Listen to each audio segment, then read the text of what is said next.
If you focus too much of your attention on what everyone else is doing, you know what's going to happen? You're going to be inherently a step behind. If you listen to what your customers are telling you, what the market is telling you, you'll inherently be a step ahead.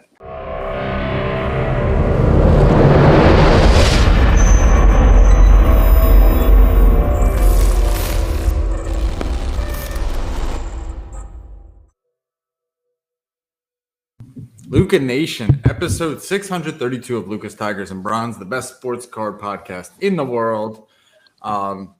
Really probably going to be one topic today, a grading topic. So we'll talk a little bit about that. I actually don't have a ton of insight into I'm going it. to make you. I'm going to make you. I have two topics. By the way, hello, Luca Nation. We are live. Whatever catchphrase you want to use today, what else do we say? Tell your friends, tell your enemies, tell your neighbors. I mean, I guess everybody's got a cool thing going on. Back from Mint, we're still gonna talk about that a little bit, but we're moving into our regularly scheduled episodes and whatnot. Funny whatnot. I even got you guys mentioned. It's a great word. Did you have fun on the whatnot yesterday? I did. The whatnot stream was a lot of fun. I broke a box at a loss. My LCS charged me $170. I sold the breaks for about $135. So I took a loss, but it's okay. That's why we do it. It's fun. We're having some fun on the opening. And my favorite thing to do, if you guys don't listen to the Whatnot Show, you should, is after we do the break, I reward the people who buy into it by throwing bonuses. They don't know about the bonus, so it's like a real reward, right? It's not like, oh, I'm buying this because of the reward. And I told everyone, I'm sending them an auto for every auction they won. Don't make him out to be Robin Hood, guys. This is how he does it. He loses pennies, but he picks up quarters. Is Joe Montana PSA 10 is up 3x. Jerry Rice up 3x. Listen, I'm doing fine. But don't feel bad for him while you're out. But shouldn't the people who are doing fine be the ones who do giveaways like this? Isn't this the way it should be? I mean, it's not for being magnanimous. It is. I am doing fine in the hobby, and I have extra autos. I open boxes with Ian every Friday. We have autos of guys neither me nor Ian know who they are. So hey, might as well give them away as gifts.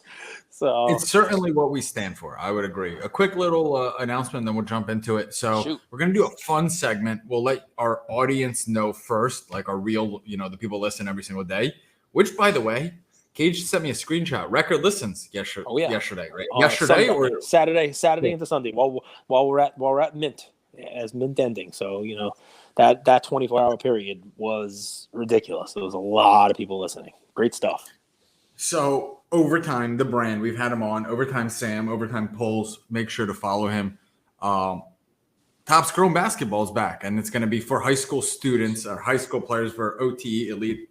So we're going to have him on tomorrow, talk a little bit about that. But really, what I'm super excited for, and it's taken us a little bit to put together because we want to do it right. We want to give these ladies justice. We're going to bring back the 10 for 10 series, but we're going to do it Women of the Hobby. So starting on Thursday, 10 days, 10 episodes, Women of the Hobby. And obviously, there's more than 10 women in the hobby. We understand that. But we wanted to get stories, insights, all that stuff from ladies, right? We've had a lot of different guys on the show. But what about the women that are doing amazing things in the space? I'm excited. It's a more change than 10 of to choose from. But think about that how far it's come. We're going to have a hard time narrowing down the 10, which is great because I don't think we would have had that hard of a time when we started doing this. We would have had a hard time, I think, filling the 10. So that's great. I mean, that's, to me, that's a step in the right direction, a small step. Let's continue to make those steps. And I think I'll give you credit. This is your idea. It's great. I love doing it. I love being part of it. I think more things like this will only advance the ball. And Sam, Overtime Sam, we're excited for you too. So I know you listen to the show. We're excited about the 10 for 10, but we are excited for you too. He's like, hey, Overtime Sam, but I'm really excited. He's going to take that hat back. Stories of other people that are like you, I think it either inspires you, like let's say we have women listeners who might want to create content, might want to start a business. When you hear other people's stories, you realize these people aren't just like I am, and I could do this too. And it's encouraging. So that's really why I love the 10 for 10. Like after our first 10 for 10, I don't know. I think people from our audience have gone on and started businesses, started shows, started pages because they listened to other people who've done it. So That's where I'm about. Now, get into your topic. What is this All right. grading thing? So I got two topics. One, Okay. I want to get your opinion on both of them. One of them more than the other. The second topic, I want your opinion more than the other. And it'll flow into kind of like a forced play from both of us, because I have a feeling we're going to fall on different ends of the spectrum on it. So stay tuned for that one, Luca Nation.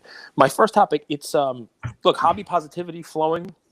And I don't want people to take this as a hobby negativity. I don't want to turn hobby positivity all mid-collective, the hobby's flying high, everybody hugging, we're singing Kumbaya by the fire, and I'm going to come out with a negative. But somebody mentioned this to me, and I figured out, let me mention it too. Let's start off with saying this, okay? We are sponsored by SGC. SGC is a sponsor of the show. A lot of people listening to this probably don't know that, because when we agree to work with a sponsor, we talk about them, sure, but we are not shills. We do not go over the top on their behalf. We do not, go out there and say, SGC is the best in the whole wide world and you should never submit with anybody else. And we, more than anything, our brand means something to us. Our credibility means something to us, because when you lose that credibility, you will never get it back. But I do want to make sure everybody hears and gets it right up front. SGC is a sponsor. Something that I noticed, and this has to do with CSG, which already right off the bat is confusing. You have to take a pause and say CSG, SGC. It's the same three letters, right? Last year, when we were doing our podcast, I remember, looking at, it does check out, right? CSG. When they came into the hobby, I remember reading articles about them, and they were doing, and we even spoke with them. They were doing subgrades, and basically, it looked like from afar that, and again, I don't work for CSG. This is just an outside observation, that a year ago when they came into the fray, a little more than a year, they looked at the hobby, said, "All right, PSA is doing their thing. They're the 800-pound gorilla in the room. We're not going to topple PSA." But let's go for the number 2 crown. Let's go for the number 2 spot. And it looks like they took a lot of pages from the Beckett playbook, right? It looked like they came out with the 4 subgrades, the same way that Beckett had it, and a number on the right side of their grade. It makes sense because they took, they started their grading off with 2 Beckett graders. I think SGC's top, Reeves, I think, was one of them, and there's another guy who they took over. So it makes sense, right? That CSG would kind of look at Beckett at the time and say, all right, let's kind of model ourselves after this and kind of go after the number 2 in the hobby. Maybe I'm reading into this a little bit, but in the last month, CSG announced sweeping changes to what they were doing, okay? And those changes included basically a getting rid of their algorithm, getting rid of their subgrades, and just going to a straight grade, right? And 2, I guess more importantly, switching their label to a black and white style label. So it now looks like, and again, I'm not in their boardroom, but it looks like CSG has pivoted, and maybe if you read into this a little bit, that in their meetings they're saying, all right, well, our goal was to go after number 2. That's no longer Beckett, it's SGC. And I know people say imitation is the most sincere form of flattery, but if you look at the label that CSG came out with, it is a very similar, elongated version, I believe, very similar to what SGC uses. The number grade on the right, their company name, CSG, very similar to SGC in the top left, right? A cert on it, no more subgrades. I mean, and to come out with black and white, I mean, SGC basically they've branded black. They're so much so that they're affectionately known as like the tuxedo, right? It's tuxedo time, right? Hey, look, tuxedo time, right? So I find it odd, of all the colors in the rainbow, they were green, right? Why scrap it? that CSG was green, right? That was their color. That was their label. Why scrap it and go to a black and white label that looks pretty similar to SGC? Now, if I'm SGC, maybe I take this as a compliment. Maybe I look at this and say, okay, these guys, they thought Beckett was number 2, so they went and imitated that. They have some Beckett graders. They made a Beckett label. They did the subgrades. Well, clearly they're now saying we're number 2. If you take it a step, further than that, how do you just switch your grading overnight? Don't you have to retrain your graders? It's like, okay, the algorithm that we had yesterday is gone. You know what I mean? The way we were calculating the overall grade based on the subgrades, just take that and throw it out the window and let's just keep grading. But it's a completely different thing now. So anyway, it's something I noticed. It's difficult to do it kind of in an audio podcast, but I would ask you guys, I want your feedback on this, guys, because it's easy to just go out, hey, we've revamped and we've put our new label out there. Maybe we'll put a post up and see what you think, right? Because when I saw the new CSG label, I thought of one thing and one thing only. I said, this is McDowell's. McDowell's is not McDonald's. It's 8507 Queens Boulevard. They got the Golden Arches. We got the Golden Arcs. They got the Big Mac. We got the Big Mick. We both have 2 all-beef patties, special sauce, lettuce, cheese, pickles, and onions, but theirs is on a sesame seed bun. McDowell's has no seeds on their buns. Do you know what movie that's from? Willy Wonka and the Chocolate Factory. No, come on. Coming to America, man. Willy Wonka and the Chocolate Factory. Sheesh. So there was a graphic today. It was how many cards PSA graded, how many cards SGC graded, how many cards BGS graded, and how many cards CSG graded. Mm-hmm. You see that graphic by any chance? Is it from Gem Ray? Something like that. I can't find it. Uh-oh. But I saw it. I mean, is it Gem Rate the company that PSA bought? The one that's the analytics company? No. It's like Gem. You guys out there know what I'm talking about. You guys out there know what I'm talking about. There's a graphic with how many cards each of the companies graded in the last month. Yep. Dude, CSG, SGC is second behind PSA. Yeah, that's the point I'm trying to make. It's just whether or not I don't think labels matter, man. I think people freak the fuck out over dumb shit. It doesn't matter. What matters is, do you grade accurately? Do people trust you, i.e. demand?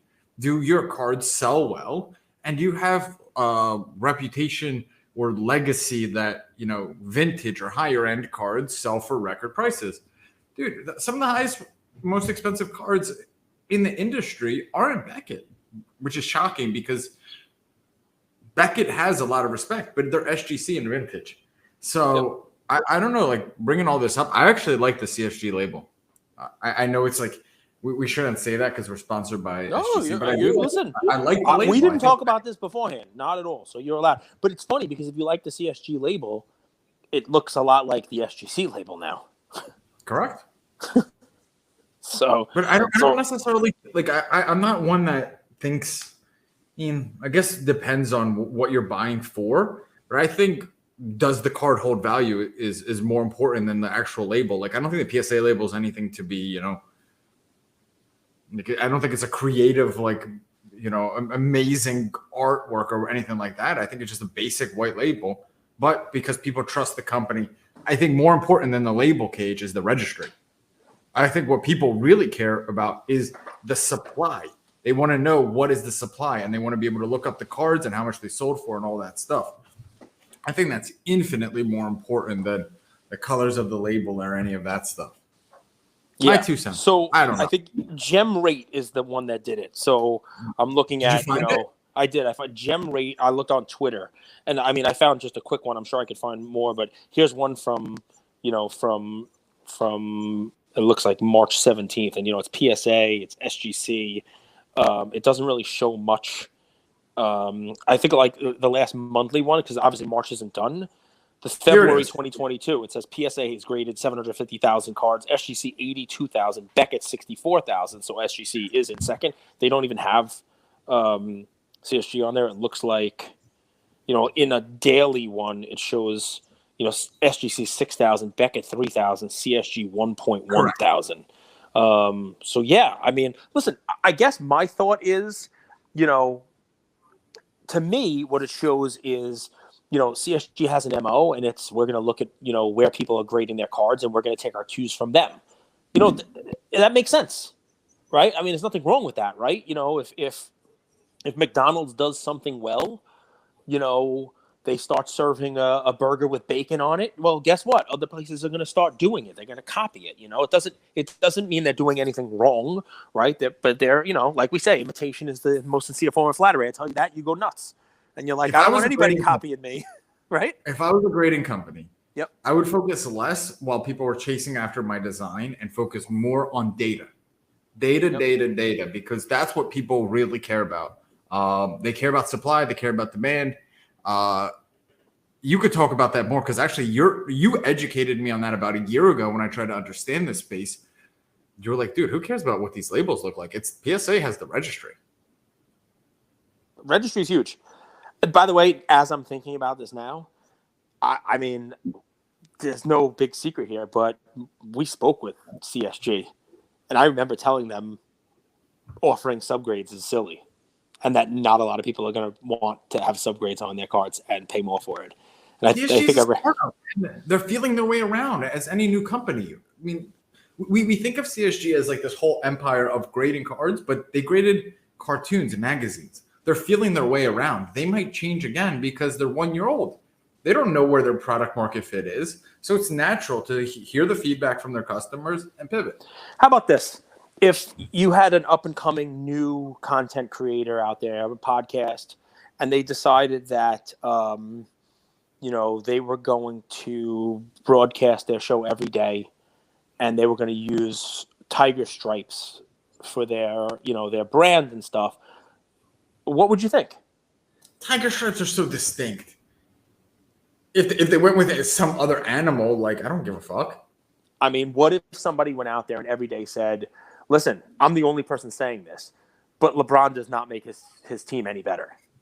Like, would you feel flattered, or would you be like, all right, this guy, this person, this new content creator, he's taking my shtick here. Most people can see it. So anyway, listen. As a point of pride, and let me answer the questions you asked me. Shoot. Well, you were like, you put your head down, you were off the screen, and you're like, it looked like, I don't know what you were doing on that. I think. So, all right, you're allowed to. I don't actually listen to other people's shows. I don't listen to other people's content. Not because I don't respect them. I've said this a lot. I think my connection point is with my audience, not with my competition, right? My connection is to my customers. And think about it. It's where I came from. I was in a business that the barrier to entry was so easy. A cafe. Anyone could start a cafe. And if you get too lost in what are the other cafes doing, now you should have a pulse on the market and know, oh, people are buying more healthy stuff. They want healthy stuff on the go. Got it. Okay. But your customers will tell you that. If you focus too much of your attention on what everyone else is doing, you know what's going to happen? You're going to be inherently a step behind. If you listen to what your customers are telling you, what the market is telling you, you'll inherently be a step ahead. So I've learned just through survival, you want to listen to your customers, not to your competition. All right. Listen, works. It's obviously working for SGC, because it looks like they're now, leaps and bounds ahead of, Beckett in volume and in their, what their returns are now on cards on the secondary market. Go ahead. You sent me a text message last night, right? Yep. We had a funny little text. We were texting each other like I sent you screenshots of like, hey, look, these are the women of the hobby that we're gonna have on the show, and you were like, dude, new record listens on Saturday. Yes, right? I did. Yep. You didn't send me what sports card nonsense watch views are on YouTube. You didn't send me. I can't. I don't know what they are. You could go to YouTube and see how many views they get per video. You didn't send me what Sasha Tomadon did on whatnot. You didn't send me Card Talk, because you focus on what are we doing? What are our numbers doing? So don't read it the gem rate. Just real quick. Yeah. If you look at the items graded, that's what matters. How many people are sending you their cards? I guess my point is not that, I started off by saying I'm not shilling on this. I don't really have a problem with what CSG has done here, because, like you say, you take stuff, you see stuff that works, that's fine. This was less that. I'm not trying to take a shot at them at all, nor would I take a shot at a content creator who, who saw something successful on our show and wanted to, draft off of it, wanted to, utilize it as well. And I can't say this enough, right? I don't compare myself to anyone else other than yesterday's version of me. And I got to try to beat yesterday's me. And sometimes I do, and sometimes I don't. Usually I had a bad fatty eating day, and I feel like I lost to yesterday's me. It's the way it is. But yeah, I mean, you're more than what you eat, bro. You are what you eat. That's like a saying. So anyway, here's the deal, right? I've heard this say a few times, right? You don't make your light shine any brighter by blowing out somebody else's candle, and that's not the goal here. It's more of a, let's call it proof of concept. Let's talk less about what CSG is doing and more about, the growth in leaps and bounds that SGC has done in the last year, because now they're in the position where they are number 2 and they're the ones who are doing things that are going to be emulated and copied. There's now 4 grading companies too. I think that's exciting. I want more competition. I don't give a F. I want more competition. I want more pressure on these companies to innovate, to do better by the customer. I love meritocracy, and I want more. I want more paninis out there so that we might get game worn. I want the competition because competition is the only system we found that benefits the consumer. Yep, 100%. I don't care. I'm not going to waver. So listen, next part, and this is where I think, and I appreciate the back and forth on this, man. I mean, it was just something I saw. Somebody happened to send it to me and say, "Hey, does this thing look like this? Does it look?" And I was, it does. Let me talk about this and see what you think. And we didn't prep any of this. We didn't talk about this, and you don't know what I'm going to talk about next either. So I like the back and forth, and I think it makes it genuine, man. And if you tell me, "Hey, Kate, you're off base on this," I would, I'd appreciate that. We got, this is what we do. Topic number 2. Echo chamber. No, so topic number 2. Okay, you talked about how data is where you want things to go, right? Data, yeah, and in their stories, Chris Haar's Card Ladder guys, they posted a bunch of stuff about modern basketball. They ask a lot of questions and they post a lot of stuff, and they have their indexes, right? And what they're doing is they're posting the indexes for the NBA players who are in, let's call it the top 6 to 8 in the MVP race, right? And the gist of it is this, right? The gist of it is this. Embiid and Jokic, their cards are up, but not monumentally up. Let's call it up 30%, 20%, something like that those guys are up. And they are currently like neck and neck for the MVP. I think Embiid is a slight favorite over Joker, right? Then you have Giannis, who's... Can I add a little color to that? Yeah, please. I don't mean... Yeah. Jokic was up even last year, though. So that 30%, if you take it into last year, I'm curious if it's up even more. Sorry. But that's well, I mean, if he potentially wins back-to-back MVPs, that's pretty impressive, right? I mean, my thought on him was, that he was not... It was one of those one-time MVPs. I even made a commentary about how he could potentially be somebody who... put him in the Derrick Rose category, of the only player who wins the MVP that might not be an NBA Hall of Famer. And Joker could win once and then, fall off, a big man, bad knees, blah, blah, blah. You win twice. I didn't think he was cardboard relevant. I did not think people would buy Joker cards, but they proved me wrong. So point being, those guys, you can understand it.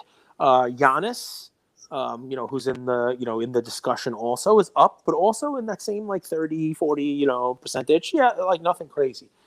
Then Luka, whose cards are slightly down, right? They're with a continued downward.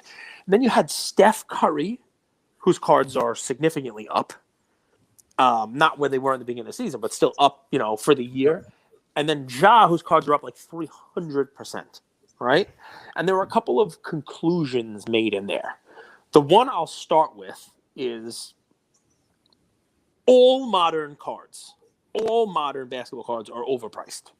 That was one of the things.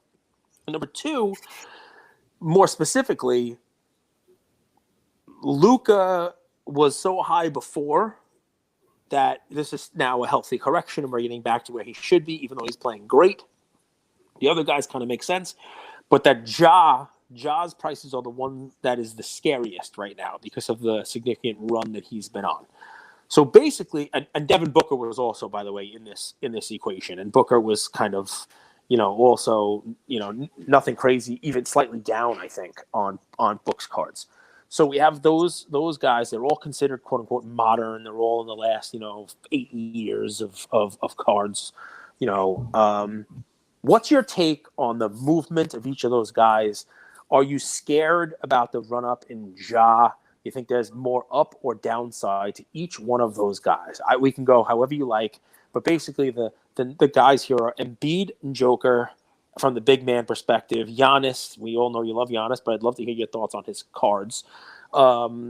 Booker. Over what period of time, too, right? I think we don't. Well, I mean, yeah, but let's just say this is for the season, right?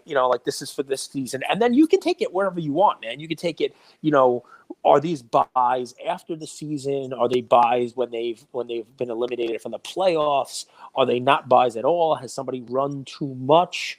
Do you think modern? Jaws obviously run too much, but it's the ESPN effect, right? Like we see a lot of Ja. He's very clippable.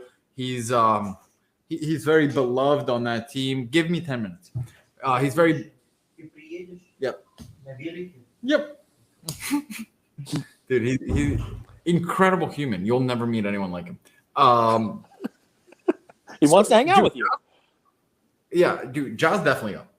And he's not a sell, but like I consider it the ESPN effect. He's very clippable. He's a fan favorite. That team has a lot of fun. That team overachieved. And people started buying in, and there was a little bit of FOMO. I definitely think Ja is either like a short-term sell. But you don't want to tell people to sell, Cage. Yeah. You know what I'm saying? I know. I think Luka's a buy. I think the reason Luka's a buy is he set the expectation so high on himself.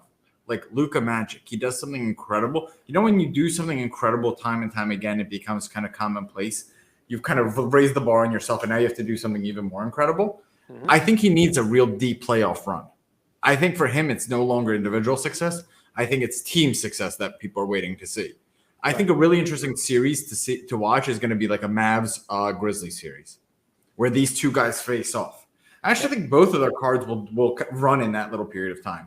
I think Jokic is a sell, and I think Embiid is a sell. I think Jokic will never win in Denver.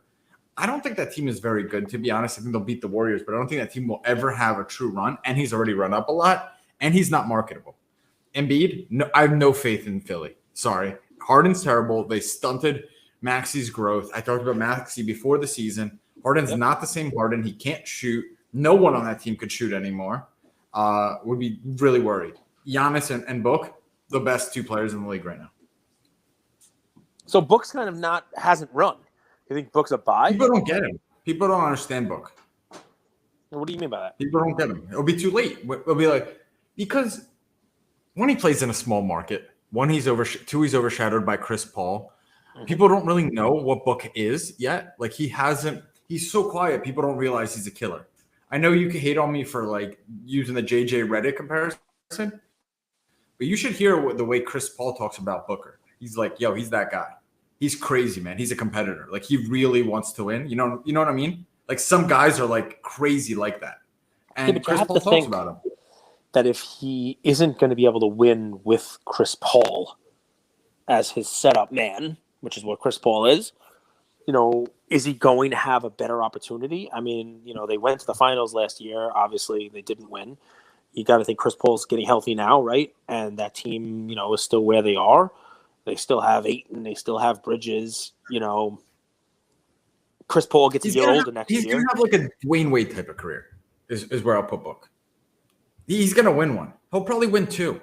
He's too good. He's going to stay like there's some guys that have 1 or 2 good seasons. There's other guys that have 3 to 5. But there's really the killers of the best that are going to have like 8 to 12. And I'll put Giannis as a guy who's going to have 8 to 12 good seasons. I think Booker is going to have 8 to 12 good seasons. And I think if you have 8 to 12 good seasons, it's really hard for you to end your career without a championship. I mean, tell that to Barkley, Ewing, Malone, Stockton. It does happen. It's hard to win a championship. I agree. Especially when you have some of these teams that, I mean, look, if Giannis is the guy you think he is, he's going to win 50% of the championships during his run. You named 4 guys. No, like Steph. 50. Steph, No. Ja, Barkley, Malone, Ewing, and well, Stockton. That's I four named guys. guys who were in the NBA top 50. You know what I mean? Like I But, can come up with but more. that's my point. Well, my point is Book and Giannis are going to be in there because of their longevity, right? A portion of the top 50 isn't that they're the best of all time. It's also that they're the best of all time for the longest period of time. Yeah. Like longevity is a big part of the equation, I think, that people kind of leave out. Of course. Because Gilbert Arenas was top 25 for 1 year.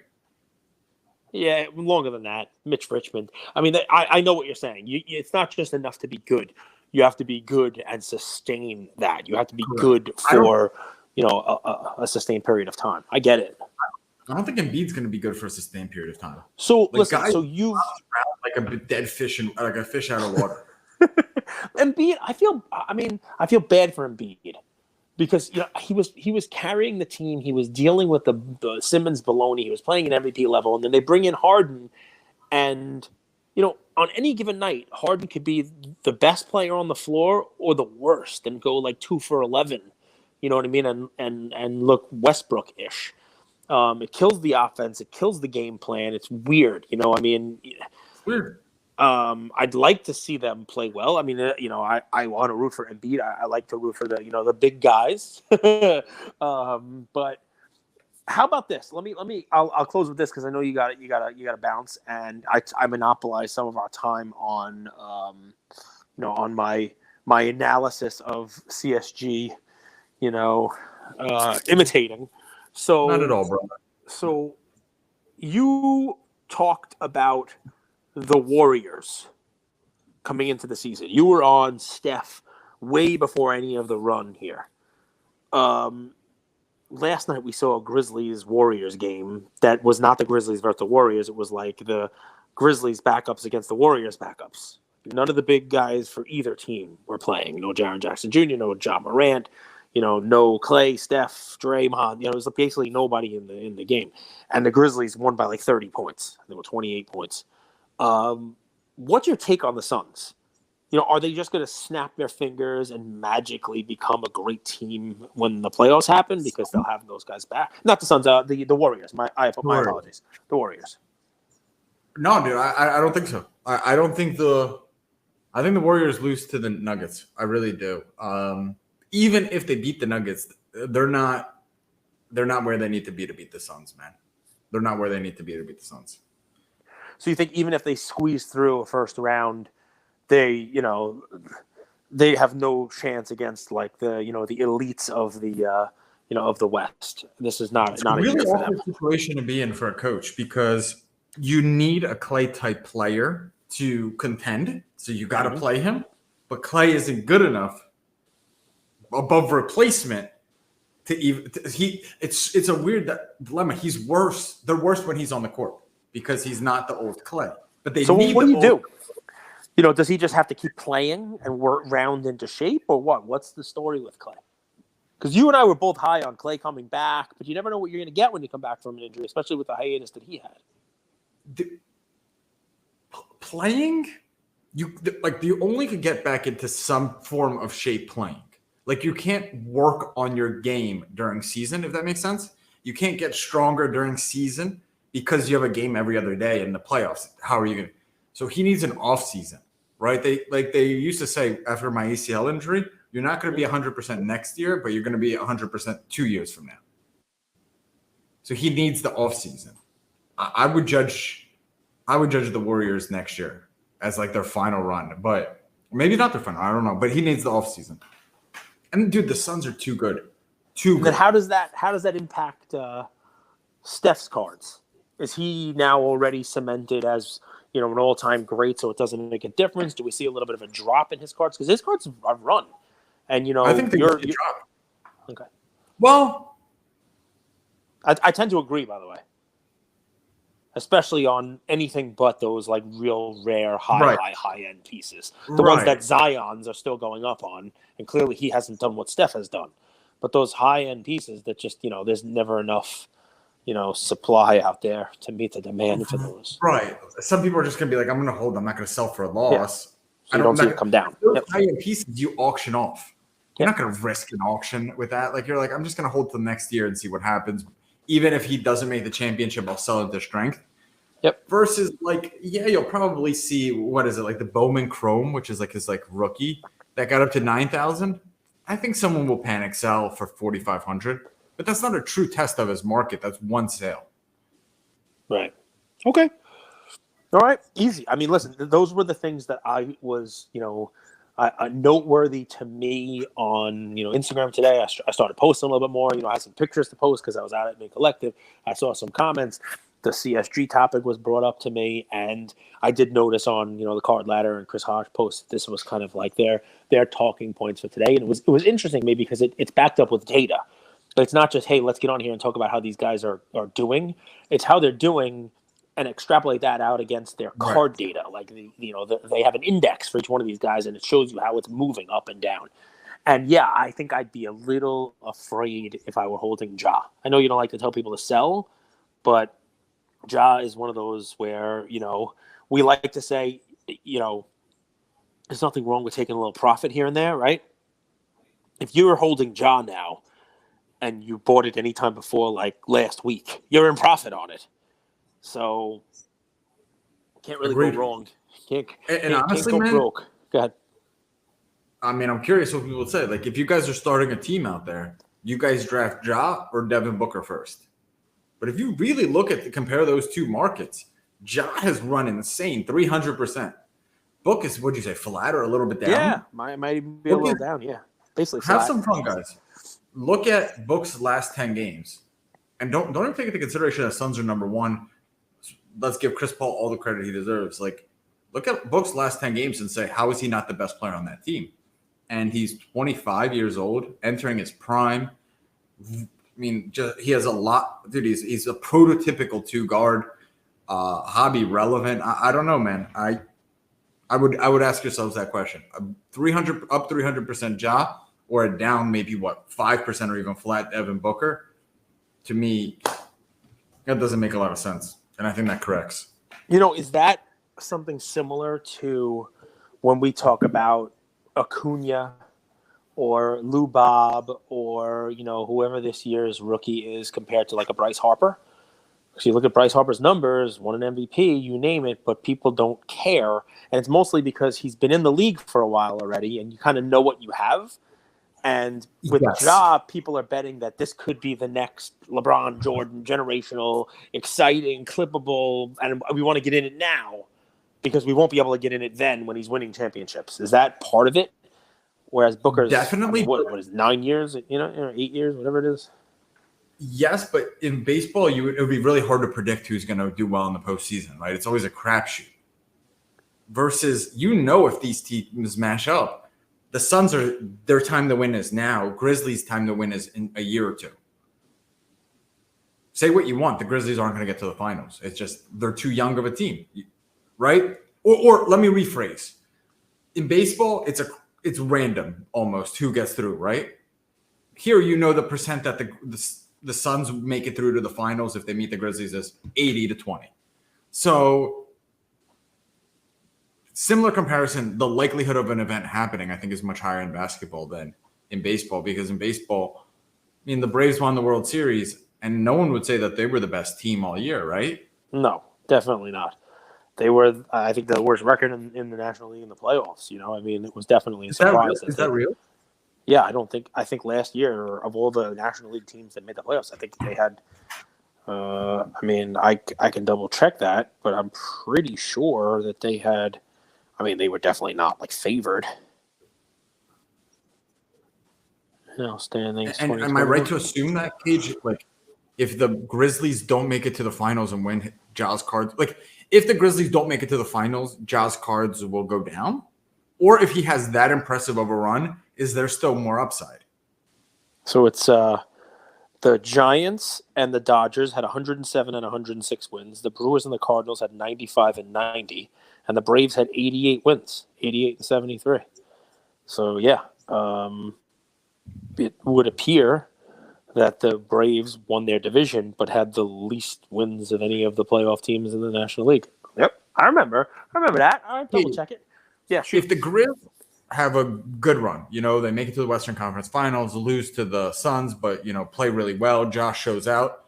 Is there more run in his cards? Will his cards be flat and people are like, wow, he showed out and like I'm gonna hold for next year? Or do you think I think flat if there's a run, but he doesn't, win everything, it doesn't go because look, where were they last year, right? They were in the play-in, right? And they didn't advance from there. So he's still young enough where you had, no playoffs, then second year for him made the expanded playoffs. Now, not only is he going to get in the playoffs, but his team will have a home court for the first series. Trae Young just did this, guys. I was going there. But Trae Young didn't have the home, right? But Trae, I think he was the 5 and the Knicks were the 4. I think. And they didn't have as impressive of a season, and Trae doesn't dunk, so I don't know how you quantify all that. But Trae made it all the way to the Eastern Conference Finals, right? Who knows what Jaws going to do? So it's similar, except Jaws fan base is so much more rabid than Trae's. And there's a fan base of Trae. Don't get me wrong. A lot of people love Trae. But you're right. It's a different style of play. But I think flat if he has a really – instead of having that sell-off. Now, if they happen to get bounced early or, the second round they get beat pretty badly and he doesn't play well, you could see a little bit of a downtick because why? I mean, there's been so much of a run. I think that your comparison of Trae is great. The other one is Luka, right? So Luka's made the playoffs, right? Luka's done some, crazy stuff and his cards ran. But now we have a 2018, 19, 20, 21 sample out of him, and now here we are in 22. And they ran so much that the only way they could go was down if he didn't win a championship, an MVP, 100%. And all those things, right? So and Ja's only 1 year behind Luka. You know what I mean? That's a 2018 rookie and a 2019 rookie, right? So, you might get that 1 year pass for Ja this year because, obviously the team did better. He took leaps and bounds, improved his personal game as well as, the team game. So as long as he doesn't get bounced early in the playoffs, I think you're probably okay with Jaws cards. But yeah, next year is kind of like moment of truth time because, it's like Mahomes, right? There's that price for perfection, that price for him to be Brady. And if he's not going to be Brady, all of a sudden, all the cards priced too high. A phenomenon I'm thinking a lot about, Cage, is, and you said I got to go. All we're doing is we're meeting for pizza in a bit. So okay, it's all good. I don't want to mess up family vacation time, man. The 2-star league, right? So like, I'm sitting here thinking like people don't realize how good Ayton is, right? And how much of that takes away from Booker versus Ja's kind of got all the attention. Bain and Jaren Jackson Jr. are starting to get a bit. But he got all of it, and I don't think people realize how good Jaren Jackson Jr. is, Desmond Bain is, even DeAnthony Melton, Zaire Williams. These are all really good, well-drafted players. Like, but I want to stick to the other two. Like, how much does Ayton being good take away from Booker? Killed you, mosquito. And dude, they're insane here. And like, do you understand what I'm saying? Yeah, of course I do. Yeah, I mean, Ja has all of the attention. He has all of the spotlight to share it with anybody, despite the fact that his team, without him, just doesn't lose. Good. They don't lose. I think, what are they, 17-2 now or some 18-2, some crazy number, without him. So it's, don't read too much into it. When I pull that stat out, it gets mad at me and shows me who they actually beat, and it's not a lot of really good teams, and I get it. But forget the percentage. You see that these guys are really good. Like they have they have an incredible 10-man roster. Mm-hmm. Yeah, the depth should help them in the playoffs. Where they miss out a little bit is their big guys do not play like traditional big guys.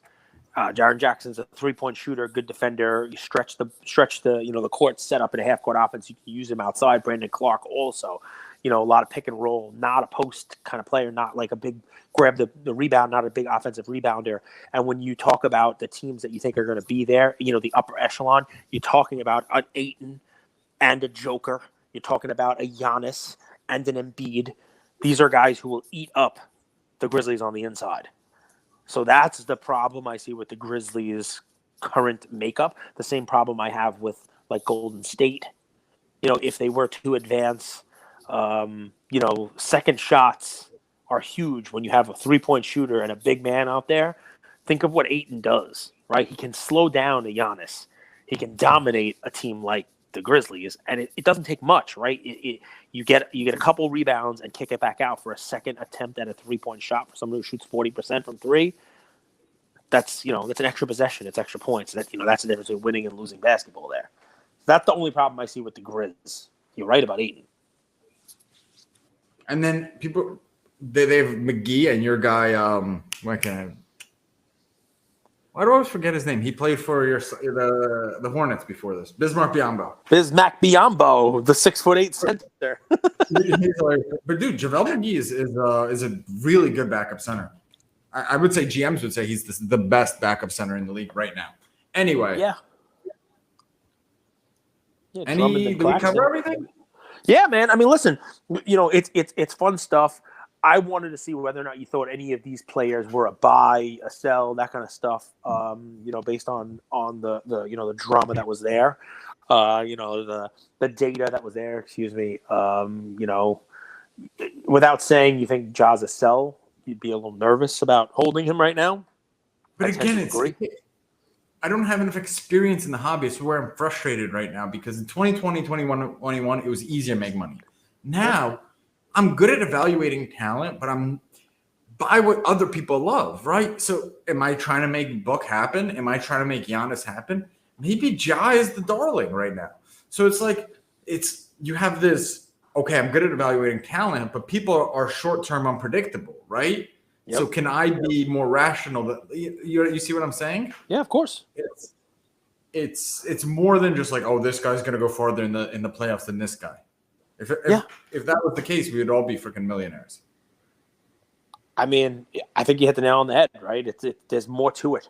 There's more to it when when these collectibles are assets, right? You have to put supply and demand layered in on top of the talent that's on the court.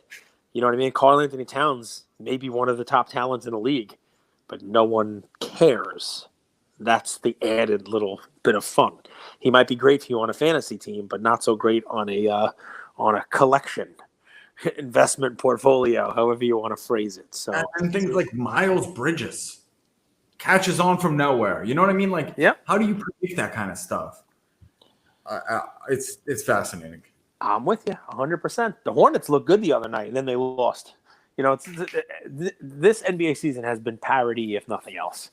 You know what I mean? You have this team can go out there one night and and beat the Nets, and the next night come out and lose to whoever it is. And dude, I mean, this Hornets team could become the Grizz of next year. They have that kind of exciting talent. They all like each other. I think a portion of why we like this Grizz team is they all kind of like that brotherhood of like the post game.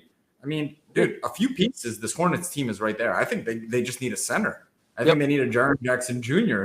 to play down. I mean, I know he doesn't play as much down low, but like when your best center is Cody Zeller, you're playing 4-on-5. That's not going to cut it. Yeah, they got to work on the defense a little bit. They remind me of some of the old like the Jazz team. They remind me of the teams that the old Dallas teams where there's not much defense played, but we're just going to go out there and score more than you. You know what I mean? There's a lot of run and gun, a lot of push pace. Go ahead. Dylan Brooks, someone to watch on the Grizz that could really hurt the Grizz. This guy is a foul machine. Foul machine. Like, dude, he gets in the game. He's fouling everybody, and I'm interested to see like how adding that guy. He was hurt all year. They played really great without him. How adding a starter like that back into the system, it's fun, man. Playoffs are right around the corner. I love talking ball. You know that. By the way, hobby positivity. I'm gonna take a shot. When do the playoffs start? Do you know that? Do you know what day the NBA season? I think April 10th is something that I'm thinking. I think April 10th, April 6th, or maybe the playing games. The play-in games start the 6th, you think? The last regular season game was on the 6th. It's on the 5th. So the last regular season game is on the 5th, you say. So my LCS contacted me today, and asked me if I wanted NBA Prism, and that he'll have it on April 6th, the day after the season ends. But it got worse. How did it get worse, Andrew? It's not Prism. It's Prism Draft. No, it's not. So the NBA Prism Draft with their college uniforms will be released into stores the day after the season Let's ends. have some fun. Jalen Suggs, which college team did he play for? I would say 5 out of 10 people wouldn't even know that a year from. He played for Gonzaga. Yeah. You're right. Yeah. I remember him. That's I won't get them all, but I remember him. But yeah, I mean, listen, but that's the funny part, right? Like, Cade Cunningham is going to be the big guy to get, and his season's over. Like, not only is not a draft pick anymore, he's not even a rookie anymore. You know, I mean, like, his rookie year is done. I found that to be hilarious. That was the news that was dropped. It's not Prism basketball, and why should we be surprised? Come out and tell us why. Prism football is still not out. The Super Bowl was almost 2 months ago. There's no Prism football yet. So it sucks, man. I got to be honest. Like, when you bring me on this, because I knew a few people at Panini, right? And they're good people. It's such an awkward place to be. Like, Pat Geek is someone who I like a lot. I respect a lot. I'm good at what he does. Tremendous respect for this guy. But I'm like, that doesn't, like, just come out and at least tell us, empathize with us, because you know the audience is going to feel this way. Explain to us why that works that way. Educate us. Maybe it'll make sense. I can't find a reason how it makes any sense. You're putting a photo on a piece of cardboard. Stop. I just love it. That became hilarious. At least they got football draft out during the season. I mean, they're releasing the draft product after the regular season ends. There's the irony. It's definitely there. It's like 10,000 spoons and all you need is a knife. What? It's like 10,000 spoons when all you need is a knife.